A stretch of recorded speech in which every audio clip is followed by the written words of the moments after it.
everyone. Welcome to Achieving Success with Olivia Akin. I'm your host, Olivia Akin. Each week, we will discuss the roadmap of achieving your personal and professional success. We will give you real-life stories on growing personally and professionally to achieve your life and career goals with the help of some top-notch guests. Today, we are speaking with Felicia Jackson. Felicia is the founder and CEO of the company CPRWrap. The CPRWrap empowers non-medical responders, caregivers, new parents, and business owners to stay prepared during respiratory and/or cardiac emergencies. In addition to inventing this life-saving product, Felicia is also a physical therapist assistant. You can find Felicia by going to her website, CPRWrap.com, or by emailing her at Felicia@CPRWrap.com. Hello, Felicia. It's so fantastic having you on the show today. Thank you. Thank you so much for having me. So happy to be here. I'm so excited to really dive into what the CPRWrap is, does, and all the benefits. But to start off the show, can you tell me what success means and looks like to Felicia Jackson? Oh, wow. This is great because success is totally different from when I first started and where we are today. Success in a nutshell can be defined as, and it literally can be defined in several ways, but it's also essential to recognize that it depends on where you are in life. When I first started CPRWrap, to me, success was how much money I was able to get from an investor because I was bootstrapping. I didn't have any money. I needed capital to make the product. So that was really, really, really important to me. But now we're 5 years in and success is totally different. To me, success is building a strong and sustainable company that can save lives of people all over the world. It's making a positive impact on people. Success is determined by the journey and not always the destination. So it's about getting there. And I love that. And you've definitely gotten there. With CPRWrap, we talk about, and we're going to dive into it, about your journey and what CPRWrap does and why you came up with it and everything. But even as latest as yesterday, you did a post that really talks about the impact CPRWrap has on individuals. And I want to go into that first before we kind of circle back, because I think right off the bat, as you were saying, success is defined to you is making that impact and saving lives. And that post you did on just someone's review on your product the other day really shows that impact you are making and how detrimental it can be in saving someone's life. So why don't you tell us that post that I'm talking about, as well as what that meant for you? Yeah, that post, it was amazing. We did get a review on a social media platform that CPRWrap was actually used to save someone's life. And the person that actually purchased the wrap purchased it because she had cardiac issues on herself. And she was at an event where there's a lot of people. And when you go to places, you don't think that you're going to be experience anything emergency wise. And thank goodness she had 2 on her person and she was able to give them a CPR wrap so they can initiate CPR. The person's life was saved and it was like mind blowing because I always told people in whatever interview I was doing, my goal is to save a life with CPR wrap. And once that is done, my work is done. Certainly I'm not done yet. But, this just goes to show that innovation, something that I invented to save a life, actually works. And I'm just so ecstatic. I am on cloud 9 right now. You have no idea. And, saving a life is such a big impact. Yes. And, we always want to say that in an emergency, we're going to be able to be there and, help save that life, no matter who you are. And you want to always think the best in someone, that they're going to jump in that moment of need and really just do what needs to be done. Right. But to have a product that demonstrates it helps save a life and to take it a step further and know that was your thought, your baby, and your baby helped save someone's life is so impactful because it shows just how much you don't need to be somewhere to make a difference. And without CPR wrap, that person, who knows what would have happened to that individual. Exactly. Exactly. So I want to start now at the beginning of how CPR wrap came to be. Health, as we've discussed, being in the healthcare industry has always kind of been a part of your life and your journey. But what has that journey been like? And at what point and what moment made you say, I want to go down the journey of creating a product that saves other people's lives?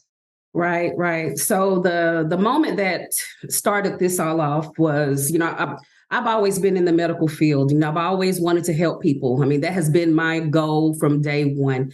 I just never thought it'd be as an inventor of a medical product. But I'm married. I have 3 children, and during that time, we were all driving. I don't remember where we were going. I just remember it was a beautiful day. We were on the road, and they called me the helicopter mom because I'm always checking on my children. But this particular time, I looked back the back of the car seat to check on my youngest, who was 2 years old at the time, and I noticed that he was in distress. It seemed like he was trying to cry, but nothing was coming out. And I knew something was wrong. So I screamed to my husband to pull over to the side of the road. We immediately got out of the car. My husband takes our son out of his car seat, hands him to me. Because I'm CPR certified. I know what to do. I know about the Heimlich. I knew my CPR. I was trained, but I couldn't remember any of my training. I froze. It was unreal. My mind went completely blank. And so the only thing that I could do was to shake my baby. God help me. God help me. My husband, who's a military veteran, he saw that I was panicking, took our baby out of my hands and saved his life. Now, I won't say what he did was the correct thing to do, but it saved our son's life. And that started me on my journey. It was like, wow, if me, a medical professional, can forget what I've been trained to do, what about people that are not trained, which is 50%, of the world's population, that don't know how to do CPR, that don't know how to do choking, the Heimlich maneuver for choking. So I knew something had to be done. It was too many people that are dying. And so that's how I came up with the concept of CPR wrap at the time. And I think it's so important as well to realize that in a moment's notice, no matter how much training you have, especially when it hits close to home, all of that training could kind of go out the window in that instinct. So what happens when all of that goes out the window? And especially as a mom, you must have been feeling like, oh my God, this is happening to my child. Like, just that overwhelming feeling that as any parent or a relative or, who might know someone in that moment, you don't know what to do because you're just so like, oh my God, what's happening? How can I help? And you have the tools, but in that moment's notice, the tools don't seem to come to your forefront. Right. It's crazy because, I feel like we as humans, we are mostly reactive and not proactive all the time when it comes to emergency preparedness. I ask people all the time, do you know what to do if, you were presented with someone that needed CPR? Do you know what to do if someone was drowning? And for the most part, it's no. A lot of people, they recall the things that they've seen either on a television show or they've had past training that's 10 plus years old, and things have changed now. But we never really think about it until we're presented with it. And with my business, it's not just about inventing a medical product. It's about educating. A lot of my work goes towards educating people on what to do and stirring it up. I don't want to incite people, incite fear in people, but I want you to realize this can happen. It's not a matter of if it's going to happen. It's a matter of when, and you need to be ready. So, we definitely have our work to do, because I tell people, we want to save the world, not just the United States, not just here in Chattanooga, Tennessee, but this is a worldwide product that I believe will help people all over the world. And I personally 100% agree with you that it can help. And we've seen it. Yes. And and it's amazing to see it and really see the people who believe in it and now understand just in that moment's notice how everything can change. And like you said, it it's not if you will ever see it, it's when you will see it. And Right. being prepared for that and understanding, like we've had in conversations, the CPR wrap isn't there to replace anything. It's only there to help enhance and help your education in a situation. And I want to dive a little bit more into that education piece because education is so important. And for you, that's the forefront of the CPR wrap and continue to grow everyone's knowledge on the importance of being prepared in an emergency. Why is your stance on it not that CPR wrap can replace, doing CPR or anything else, but it's an enhancement tool, as well as why is the education piece so important to you? Right. Because I believe that, and you're right, a CPR wrap was not made to replace what's already out there. It's just an added resource to help. Statistics tell us that, you know, if something that you don't do on a regular basis, if you don't do it on a regular basis, we're not medical. Most people aren't medically trained to do this, right? What's going to happen to most people that experience CPR, that have to initiate CPR to save a life, it's going to be the person like you or my neighbor, people that don't necessarily have the medical background. And so those are the first responders. And that's why it's so important for everybody to be trained in CPR, to at least have the general knowledge on what to do. And I'm just so happy that CPRWrap is that value add. We have AEDs out here, that can help. It's also a compatible thing to actually performing CPR. But most people don't feel comfortable using that the AED. I mean, even though it talks you through on how to use it, it's just a matter of education. Statistics also tell us that minority communities are less likely to receive CPR because in that environment, in low income communities, that environment, they don't have the CPR training. They don't have the tools that they need to initiate CPR. Women are less likely to receive CPR from men because they're terrified that they're going to be implemented in something, some type of scandal. But at the end of the day, this is all about saving lives. That's it. We want to empower people to do the most unselfish thing a human can do, which is save a life. And, I'm just so happy that this product, this innovation is out there to do it. And what I love about the CPR wrap and something we're going to dive into right now, but as you said, there's a lot of circumstances in situations why people might not feel comfortable jumping in. Right. Like you said, sometimes a resource that might make you feel more comfortable isn't relatively available. One of the great things with CPR wrap is the affordability aspect of it. And I think that's really important to highlight within this product is you can, and I've seen the pictures, guys, and it's unbelievable, is like you just throw it in your bag. You can throw it in your car, you can throw it anywhere, and it's affordable to have it around, but also it eliminates the possibility of something unknown happening in the aspect of transmitting something because you don't know the person, you don't know the situation in any way. And, that's something that might stop someone from performing CPR. For you, can you dive into it for us? What wrap provides and what makes it so different than some of the other tools that are out there? Right. Yeah, I always knew I wanted to be limited on tech. I wanted to be the most simplistic thing someone could use, so simple a child can use it. That's what I wanted to be. And I wanted to have all the steps. I get some pushback from some people because when American Heart Association came out with hands only, a lot of people were saying you don't need to do rescue breathing. But you still need to. And American Heart actually says that you need to. And so that it was very important that I kept the one-way valve mouth barrier attached to the CPRWrap template, because it's not just for the non-medical bystander to use. There's professionals that use the product as well. So it has the one-way valve mouth barrier that protects you from contaminants and drug residue, the visual hand placements that shows you exactly where to do compressions, and simple CPR instructions that I'm so happy to say are bilingual. They come standard English and Spanish now.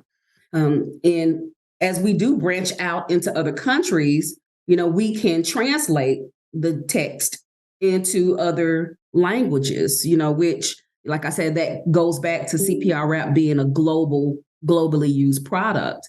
And I think that is very, very important, to have something like that, as we're going to work with different school districts, police departments, hospitals, new parents.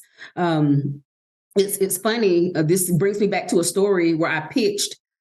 It wasn't Shark Tank, but I pitched to Mr. Wonderful on another platform. And one of the things that he said was this CPR is so broad, I guess it feels like it's saturated, but it's like, how can you price or put a price on life?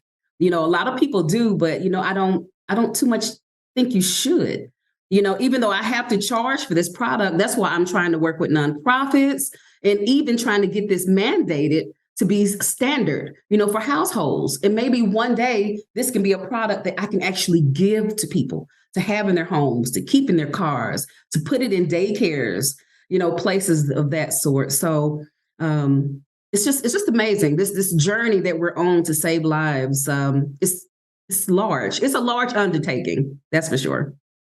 Well, for sure. I mean, if you look at it, saving a life and what can be happening in that moment in time, I mean, there's lives all over the world, like you had said. So right. In reality, the impact that something it can make a difference within the CPR world, and then make the impact on someone else's livelihood is there, right? There's so many beings in the world. It's not like you're really niche in the aspect of, oh, it's only for this market. No, it's for anyone. Exactly. And anyone could use it. For you, I love the fact you brought up how important it was for you to have a product that can be a resource for anyone, no matter maybe the language barrier, the age. For you, knowing different demographics and, as you said earlier, lower income environments that might not have the tools or resources otherwise to have this, what was the importance for you to create a product that can transcend across any market and any environment, neighborhood, age group, whatever it might be, as well as making it so if someone's here and in a town, for example, and is an immigrant to the area, might not know English, can still perform and use the product? Right. I mean, that was very, very important to me right off the bat. I mean, we take the things that we have for granted. We take for granted that someone else, yes, I can pick up my cell phone and I can dial 911 if need be to call, to get help. A lot of people don't have that opportunity to do so. Here in the States and even other countries, some people, it takes 30 minutes, sometimes an hour before help can arrive. It's unreal, the calls and the emails I get, even from volunteer fire departments, because they know it's going to take them 20 minutes or 30 minutes to reach someone that's in a more rural location. And they want them to at least have a fighting chance until they get there. So it was very, very, very important for me to make sure that CPRWrap transcends all aspects of anybody's financial stability. The color they are, it doesn't matter who you are, your income, and, the language barrier, because, life is universal. Saving lives should be universal. And, it's a right. We all have a right to live. And I think I know CPRWrap will be what did someone say? It's going to be a paradigm shift in healthcare. So we're excited about that. And I think it will, because as you've been saying in everything you've been doing, it's that added resource. And that added resource, having another resource does not hinder you. It can only help you, Exactly. no matter what it is. And I want to dive into, like you said, working with police departments, firefighters, having them understand the importance of the wrap that can help individuals for them to advocate for this product to be in the community as well. How do those conversations go? Because, sometimes, and what people forget, as you just mentioned, sometimes you're in a neighborhood or a city where responding to an incident can be within minutes.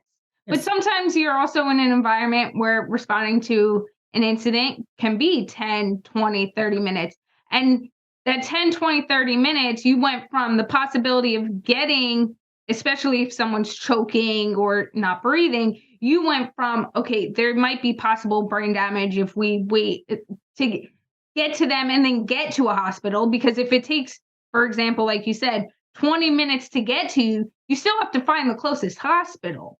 Right. And so that could be the difference of, okay, we didn't make in time, then there could be possible brain damage to, well, now we're talking loss of life. Exactly. So how do you have those conversations with individuals to kind of gauge them in understanding how those moments can really impact the long run?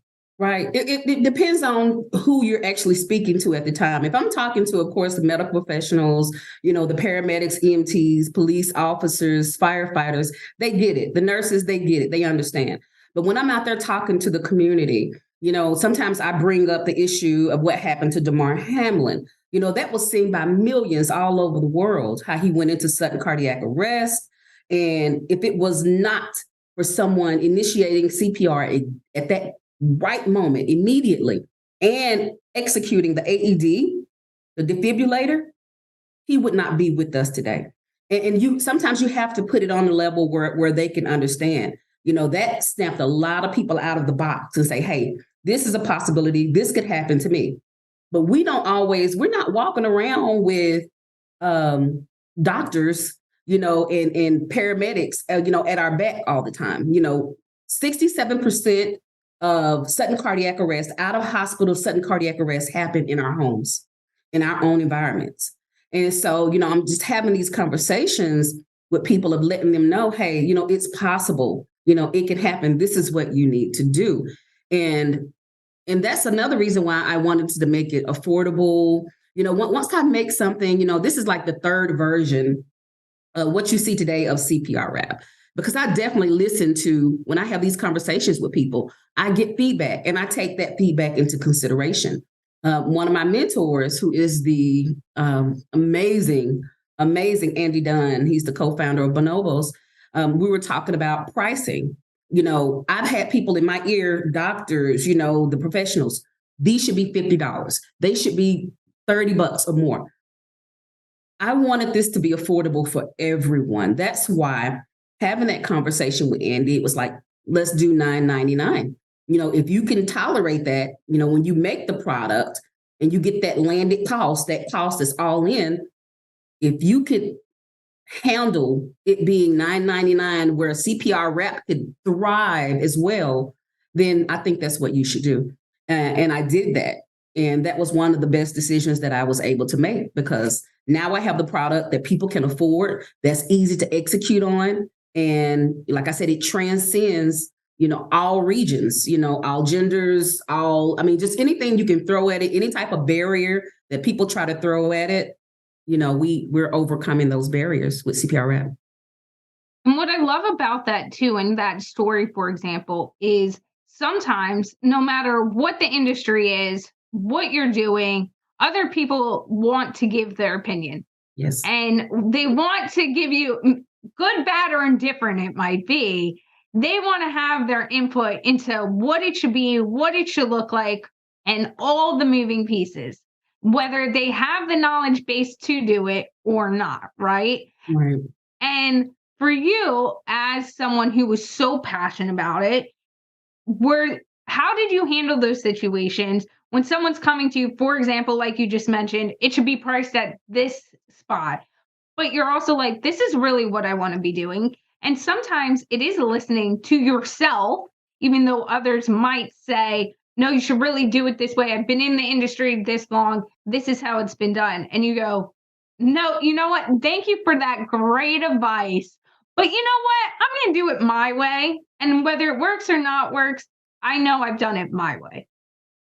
Oh, you hit the nail on the head. I've had this conversation so many times from people that have been in a certain industry. Maybe they've had their companies acquired and, it's a CPG product, and it's totally different from what I'm trying to do. But because they've succeeded in something, they feel like I should really look at their guidebook and do exactly what they're doing. And it doesn't always work that way.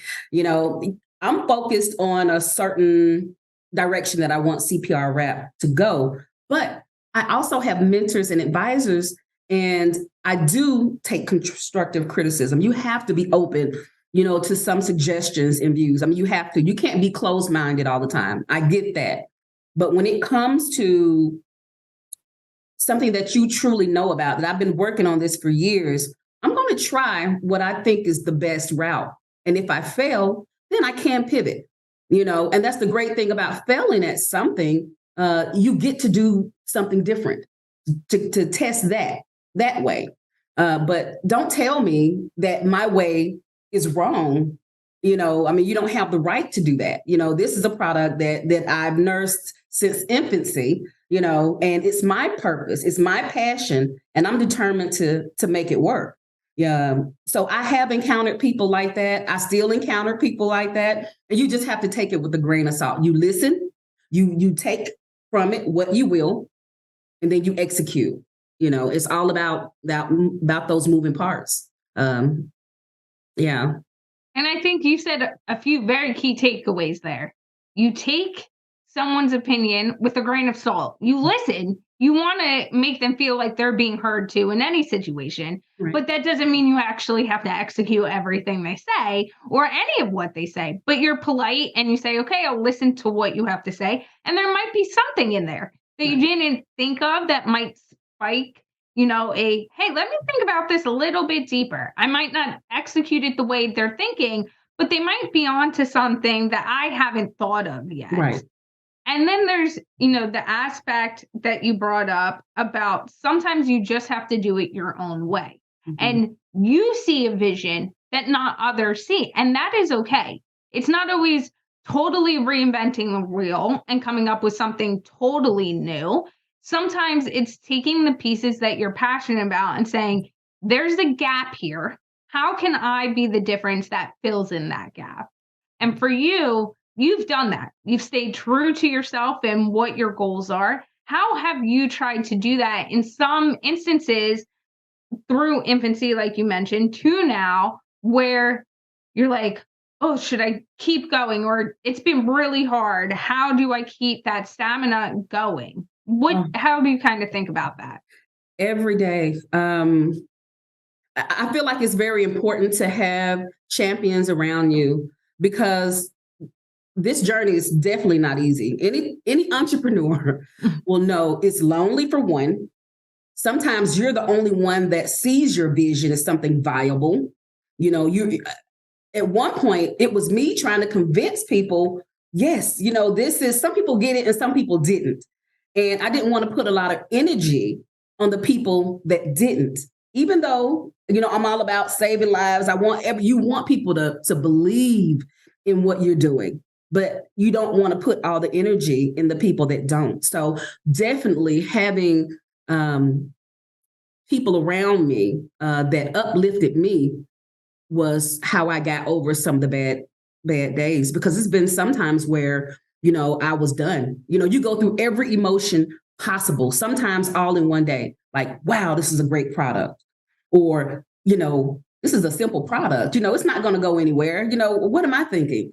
And I still do it. But you have to bring yourself back down to reality, and remember your why. Remember why you did this in the first place, and just keep moving on. I mean, I think it will probably be forever as long as I'm running the company.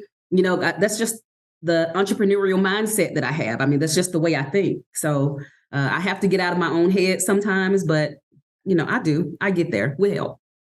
And I think you brought up a very good point. It's the entrepreneurial mindset, and just remember your why. And I think that's really important is, like you said, as an entrepreneur myself, I've definitely gone through those feelings. And I think anyone who's started a business and has others rely on them, whether it's through the business and as simple as having support staff stand next to them and working to get your product and your vision out there, or having, just yourself and feeling like, okay, I'm putting all this work into it.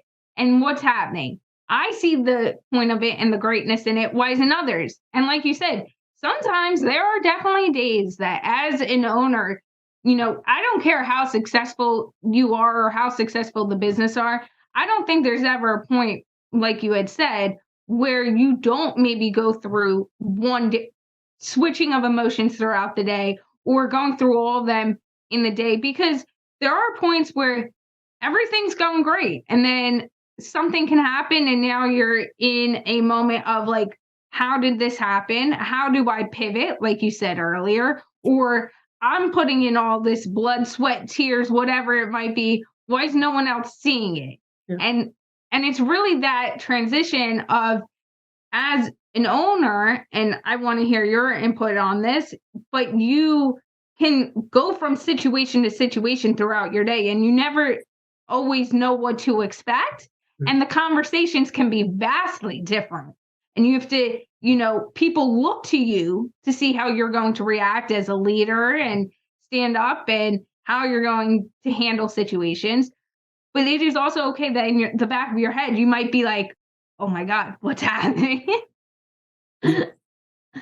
Yes, so true, so true. It took me a while to trust my own instincts.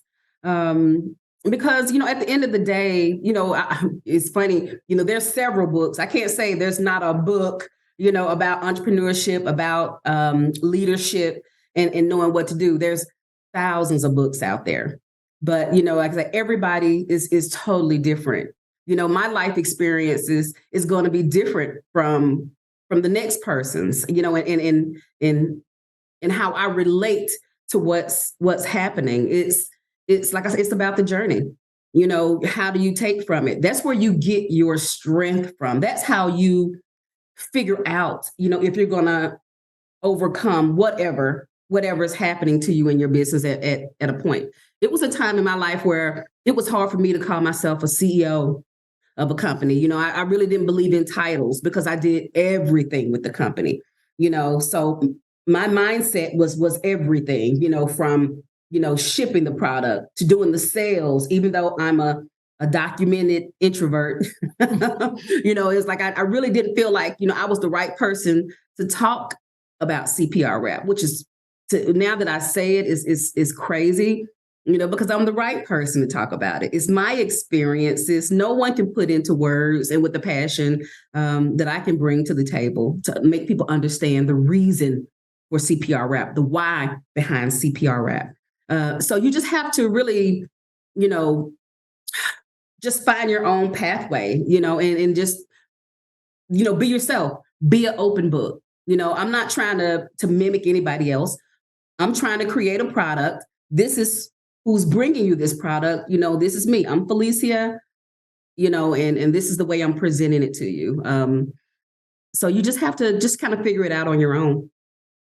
For you, what would you hope, if there was one or two things that someone can take out of not just your product, but what you're trying to do and the impact you're trying to make within the life-saving community? What would you tell someone looking down the road or trying to understand why it's so important? What would you tell that person right now? Right. I would tell people to just be open to new innovation, especially. We get so caught up in things that, we don't want to change. So be open to change, be open to new innovation, that comes out there that's related to any type of healthcare product. And even though we do have competition, I guess you could say, it's all about partnerships and collaborations, because this is a massive thing that we're trying to accomplish. We're trying to save lives. We're trying to decrease the over 400,000 people that experience and die from sudden cardiac arrest every year. We're not going to do that with one company. We're not going to do that with 2 or even 10 companies. It's going to take a lot of us. There's enough space in the medical region, in the medical realm for all of us to make a difference. And just let us in. Be open to new innovation. And I love that. And going off of being open to new innovation, because that is really key, is everything's always changing. Environments are changing, situations are changing. So you have to be open to any situation. But for you, one of the big, amazing things that you do is you continue to grow that education environment for schools and kids to understand the importance of life-saving techniques. Why do you go back to the school environments continuously in different areas and try to teach the importance of, no matter your age, you make that impact?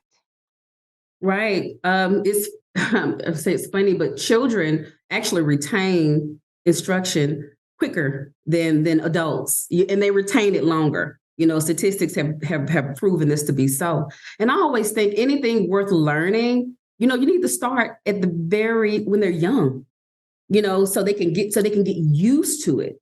Because no matter what you do, if it's from teaching somebody how to paint to teaching somebody how to save a life, if they're exposed to it, if they're taught it, they're going to feel more comfortable with it. They're not going to be as terrified. And I feel like it's important to really get in there while they're young, just to let them know, hey, this could happen, because who knows? That child could be the person that could save your life or someone's life that day. And it's also so important to realize the knowledge base. Like you said, you never know when something can happen and who is going to have that knowledge piece to jump in and in the moment's notice say, I got it. Right. We can do it. And it can sometimes be as simple as you knowing what you're doing and jumping in and taking that initiative, doing it, but then also helping others get involved and say, okay, this is what I need. Someone call 911 as I'm doing this. Someone do this. It's all those steps that, if you're just made aware of them, can really make the impact in the difference. Exactly. Hey, look, they're teaching dogs how to do compressions. It's hilarious. It probably won't work, but hey, if you can take the time to teach your dog, take the time to teach your child. I love that. I mean, dogs are amazing. They're amazing. And I would never be surprised by a new thing a dog could do. But like you said, if a dog could do it and you're taking the time out to teach your dog, yes, there are skills that maybe, one of the great things that I see about the community as well is, for example, dogs and animals being able to sniff if something's coming on. Right. Okay. That's really important. That's that added resource, right? Right. If a dog can sense something about to happen, no matter what it is, right? A medical emergency, someone coming into your house that might not be a welcomed person, whatever it might be. But if they're that frontline source of, okay, something's about to go down. Well, shouldn't you take the next initiative and go, okay, well, if they're there to help me know if something's going to go down, shouldn't I have an additional source and tool that if it starts to go down, now someone can help? Right. And it's that layers of you need each piece to actually be successful in the outcome. It's about being prepared no matter what. That's right. And I think that's a really great way to wrap this up, is the importance of being prepared for any situation. Felicia, how can people get in touch with you if they want to connect? We are on all things social media. You can connect with us via our website on CPRWrap.com, Facebook, Instagram, LinkedIn, Twitter, even Pinterest. Our handle is at CPRWrap, CPRWrap. Thank you, Felicia, for all of your insight today. Thank you for having me. A few of our key takeaways from today's conversation is be proactive, not reactive to emergency situations. It's so important to be prepared. It's the underlying thing that we've talked about today with CPRWrap is having those resources, having those things in place to understand that when something hits, not if something hits, because in once in your lifetime, like we were discussing today, you will encounter something. It's being prepared and knowing what to do and having those tools. Because there can be a situation that no matter how prepared you are, everything can go out the window. So to have that simple tool that can remind you what to do and not have to think about, do I remember what I learned 5, 10 years ago? As well as you are really and truly the first responder. We call out the amazing individuals who are those first responders, the police, the fire department, the EMTs that get you from whatever the situation is to a hospital or wherever you need to go. And they're amazing individuals, but someone has to call them. And that person is you. You are that first person to witness whatever it might be, that emergency that is taking place. And you are the true first responders to whatever that situation is. So really understand that and understand the impact that you are making on someone's life as well. And my favorite of what we talked about today, life is universal and saving a life is universal. We should all understand that no matter who we are, where we come from, a life is a life and we're all really important. And when an emergency happens, it doesn't matter who you are, where you might be from, you are just as important as the next person, and saving that life is just as important than saving anyone else's life. This was a great episode with our top-notch guest, Felicia Jackson. Thank you for listening and have a successful day.